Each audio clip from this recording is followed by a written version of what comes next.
આજે આપણે બનાવીશું અળવીના ઢોકળા। સૌપ્રથમ આપણે અળવીના પત્તા લઈ તેને બરાબર પાણી વડે ધોઈ લઈશું। પછી આપણે પત્તાનો નકામો ભાગ વિડીયોમાં બતાવ્યા મુજબ ચક્કુથી દૂર કરી દેશું। ત્યારબાદ સાફ કરેલા પત્તાના વિડીયોમાં બતાવ્યા મુજબ નાના નાના કટકા કરી લેશું। પછી તેમાં હળદર, ગરમ મસાલો, ચાટ મસાલો, ખાંડેલા કારા મરી અને થોડું મીઠું નાખીશું।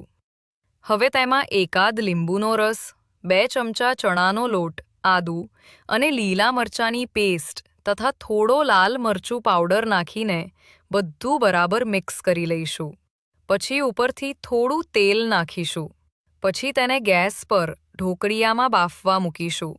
જો ઢોકળિયું ના હોય તો એક તપેલું લઈ તેમાં થોડું પાણી લઈશું। પછી તપેલામાં પાણીને અડે નહીં તેવી ડિશ કે થાળી લઈ તેમાં બરાબર તેલ લગાવી તેમાં આ મિક્સર લઈ ઉપર થોડા તલ નાખી થાળી વડે ઢાંકીને બફાવા મૂકીશું। બરાબર બફાઈ જાય એટલે તેના વ્યવસ્થિત કટકા કરી લઈશું।